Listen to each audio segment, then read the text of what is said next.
नमस्कार दर्शकों, बात आज के चैनल के कार्यक्रम खबरदार खबरों में आपका स्वागत है। आपको बता दें कि इस कार्यक्रम में हम आपको देश दुनिया की दमदार खबरें विस्तार में बताएंगे। तो लीजिए आज की खबरदार खबरें।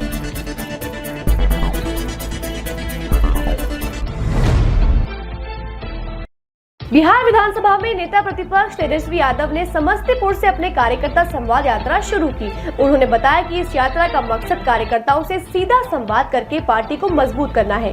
तेजस्वी चाहते हैं कि आरजेडी की छवि एक हुड़दंगी पार्टी की जगह एक व्यवस्थित और अनुशासित पार्टी के रूप में बने।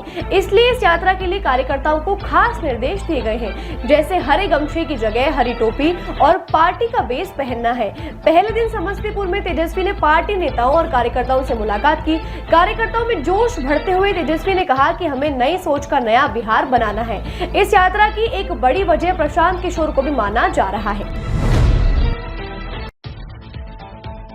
पूर्व केंद्रीय गृह मंत्री सुशील कुमार शिंदे के राजनीतिक जीवन पर आधारित किताब द 5 डेकेड्स ऑफ पॉलिटिक्स के विमोचन के अवसर पर कांग्रेस अध्यक्ष मल्लिकार्जुन खड़गे एवं वरिष्ठ नेता दिग्विजय सिंह के समक्ष शिंदे ने कहा कि आज लोग धरती की जन्नत कश्मीर की बेमिसाल खूबसूरती को बेखौफ निहारते हैं, लेकिन एक वक्त ऐसा भी था जब मैं देश का गृह मंत्री था, तब मुझे खुद को कश्मीर के लाल चौक जाने पर डर लगता था। उन्होंने बताया कि उनके परम मित्र शिक्षाविद विजयधर ने उन्हें सलाह दी थी कि लाल चौक पर जाकर मुझे भाषण देना चाहिए और लोगों से मिलना चाहिए। उनके कहने के अनुसार मैं लाल चौक गया भी, लेकिन पूरे समय मैं बहुत डरा हुआ था। उनके इस बयान पर भाजपा ने कहा, कांग्रेस के नेता ने ही कांग्रेस की पोल खोल दी है। महाराष्ट्र भाजपा प्रमुख चंद्रशेखर बावनकुले के पुत्र संकेत बावनकुले के नाम से पंजीकृत गाड़ी ने नागपुर में गाड़ी को टक्कर मार दी और दूसरी बहुत सी गाड़ियों को क्षतिग्रस्त कर दिया। विपक्ष का आरोप है कि गाड़ी संकेत खुद चला रहा था और उसे बचाने में पूरी भाजपा सरकार लगी हुई है। संजय राउत ने कहा कि भाजपा नेता का पुत्र संकेत बावनकुले नशे में गाड़ी चला रहा था और बाद में ड्राइवर को बदल दिया गया है। एफआईआर में भी उसका नाम कहीं भी नहीं है और हादसे के बाद नंबर प्लेट भी बदल दी गई है। वहीं कांग्रेस ने कहा कि राज्य में कानून व्यवस्था सिर्फ आम लोगों को प्रताड़ित करने के लिए ही है। जैसलमेर के पोखरण में बाबा रामदेव को उड़ाने की साजिश भरा एक पत्र मिला है। पोखरण रेलवे स्टेशन की खिड़की पर एक पत्र मिला है। पत्र में लिखा है कि बाबा रामदेव मंदिर में चढ़ाए जाने वाले कपड़े के घोड़ों में बम रखकर उड़ाने की साजिश के बारे में जानकारी दी गई है। पत्र मिलने के बाद सुरक्षा एजेंसियां सतर्क हो गई है व पत्र की गहनता से जांच की जा रही है। साथ ही मंदिर में चढ़ाए जाने वाले कपड़े के घोड़ों व अन्य प्रसाद आदि की जाँच की जा रही है और पहले से मौजूद कपड़े के घोड़ों को अलग रख दिया गया है। वहीं भक्तों को गहन जाँच के बाद ही प्रवेश दिया जा रहा है।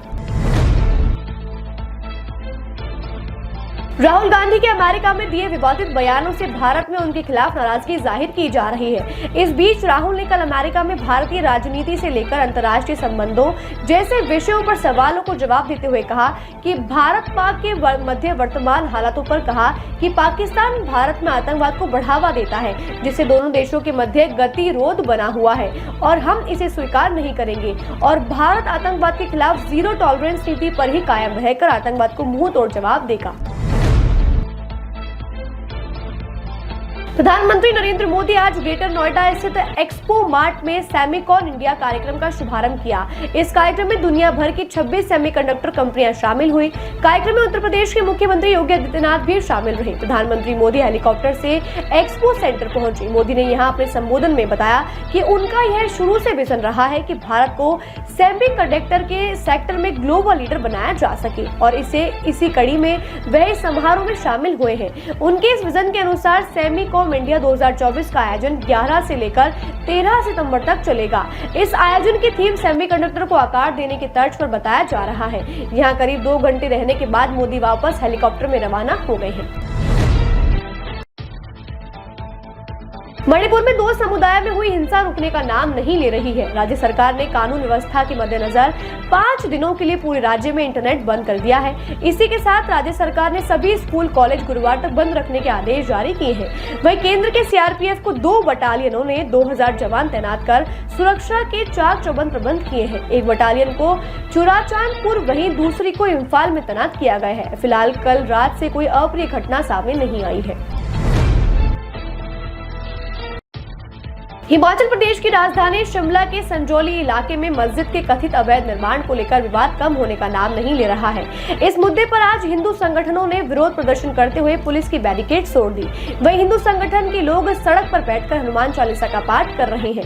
पंचायती राज मंत्री अनिरुद्ध सिंह ने विधानसभा में मस्जिद निर्माण के मुद्दे पर कड़ी टिप्पणी की थी। उन्होंने कहा था, संजौली बाजार में महिलाओं का चलना मुश्किल हो गया है, चोरियां हो रही है, लव जिहाद जैसी घटनाएं सामने आ रही है जो प्रदेश और देश के लिए घातक है। उन्होंने कहा, मस्जिद का अवैध निर्माण हुआ है।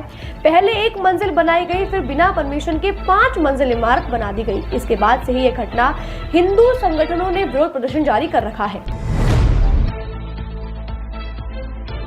जो राम को लाए हैं भजन गाने वाले प्रसिद्ध भजन गायक कन्हैया लाल मित्तल को लेकर रविवार को अटकलें चल रही थी कि वह कांग्रेस में शामिल हो सकते हैं। खुद मित्तल ने कहा था कि उनका मन कांग्रेस से जुड़ा हुआ है, लेकिन मंगलवार को भाजपा नेता मनोज तिवारी से मुलाकात के बाद और सोशल मीडिया पर भारी विरोध के चलते उन्होंने भाजपा में ही रहने का फैसला लिया है। मित्तल ने अपने फैंस और भाजपा कार्यकर्ताओं से माफी मांगते हुए कहा कि मैं गलत था, कृपया मुझे माफ कर दीजिए। मैं सनातन के लिए ही काम करता रहूंगा और मोदी जी के हाथ मजबूत करूंगा।